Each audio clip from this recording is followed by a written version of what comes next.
Hi, this is Brian Kim. I'm going to share with you case 155 in the best way to do cataract surgery series. This is a 1 to 2 plus dense lens small pupil, and this is a fairly soft lens. And I'm going to show you if you have a lens stuck in the bag, what do you do? Are you going to go after it with high vacuum? Are you going to try to sculpt and then bowl it out? No, there's no problem. You need to hook the peripheral lens to pull the pieces up out of the bag. To me, it's so important to be able to learn how to place that chopper out to the equator to be able to pull the lens pieces up out of the bag.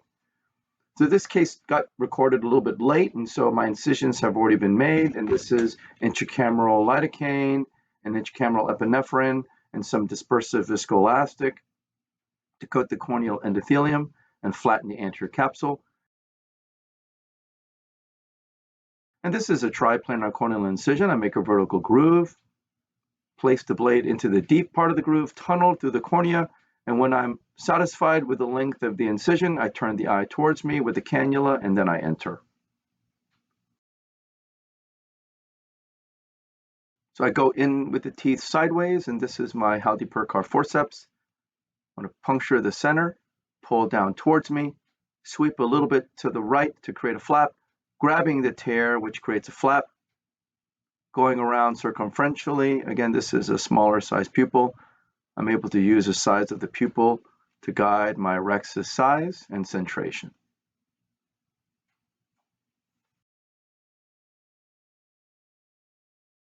Finish off the rhexis, burp some viscoelastic out.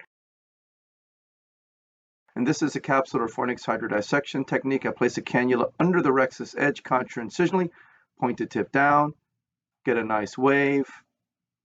There it is. Decompress on the left side, sweeping along underneath the anterior capsule on the left side, hooking the peripheral lens on the right side, and the lens begins to spin.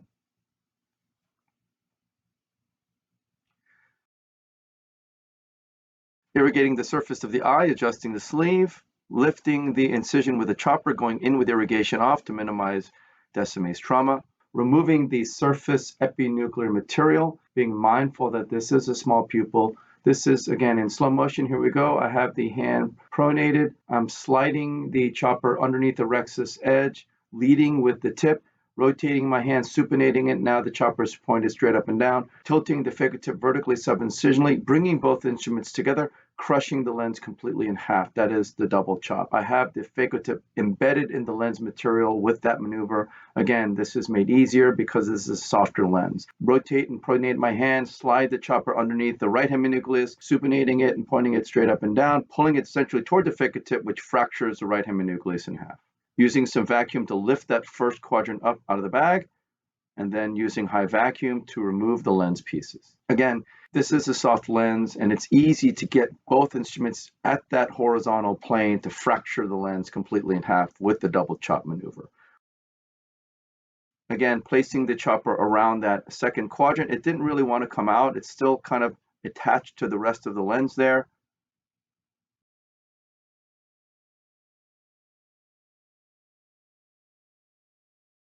Using a little bit of vacuum to try to grab it, didn't work. Get the chopper around the lens piece, lifting it up a little bit, doing it one more time, and now it comes up. So I lift it up, grab it with some high vacuum, and then start emulsifying the lens piece.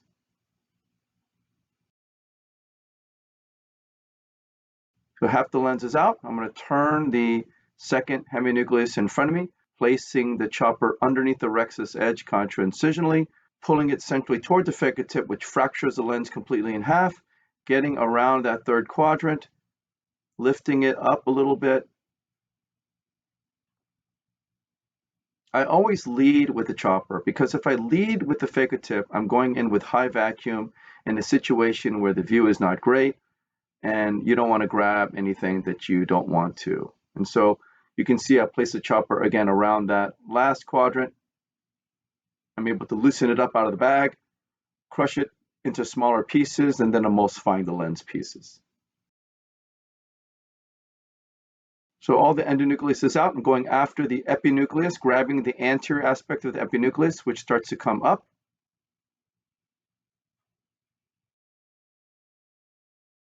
Going under it with the chopper to protect the posterior capsule, make sure it's not coming up as well.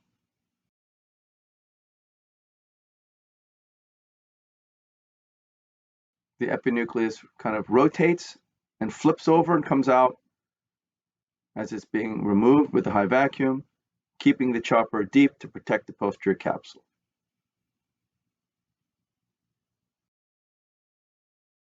So I take the chopper out, push BSS in, take the phaco tip out, and I go in with the INA handpiece. I always start sub-incisionally, removing the cortex. The capsular bag is in its most concave state when you remove the lens and you go to INA. So this is why I go after the sub-incisional stuff. If you go after everything in front of you and go after the sub-incisional last, well, the entire posterior capsule is flaccid and it's no longer concave, and it's going to come up toward you and you'll end up grabbing the posterior capsule. So switch to polish mode, polishing underneath the rhexis edge. The polish mode is so important in cases where there's smaller pupils, so you don't aggressively grab the capsular bag or the zonules. I'm polishing the posterior capsule, as you can see here. I can do this very confidently with the polymer tip.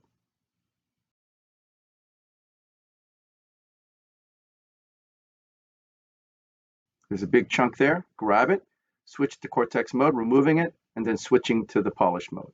I'm doing this all with the foot pedal.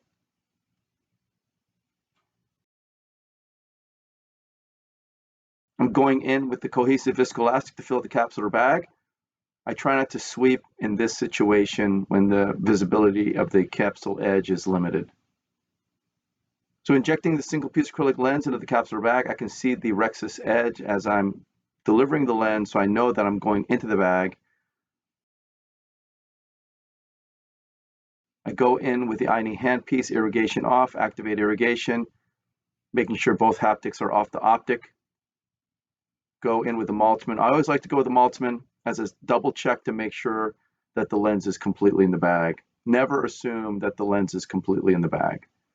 Get underneath the optic, tilting it and rotating it 90 degrees. The fact that it's not shifting one side or another tells me that both haptics are in the bag, but it always helps to visualize with the Maltzman. So I'm removing all the viscoelastic from within the bag and then using the Maltzman to ensure that, yep, I can see there. Because the haptics are now oriented horizontally, I can be very confident that both haptics are in the bag here. I switched to polish mode here, removing some adherent lens debris on the capsular bag there.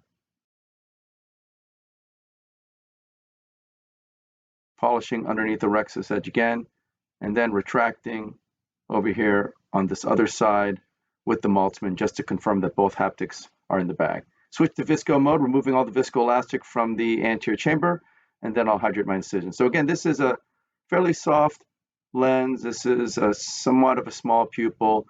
You saw I was able to perform double chop, cross chop, hooking peripheral lens pieces up, pulling them up out of the bag.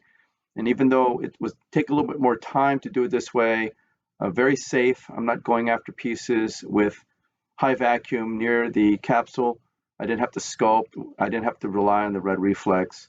Because oftentimes with these small pupils, that's another problem with divide and conquer. With small pupils, the red reflex is terrible. And so you have to dilate the pupil if you're going to do a technique that's dependent upon the red reflex. Well, in this case, you don't have to. With this technique, you don't have to have a red reflex at all. With this technique, you don't have to have a red reflex at all, actually. With this technique, you don't have to have a red reflex at all, actually.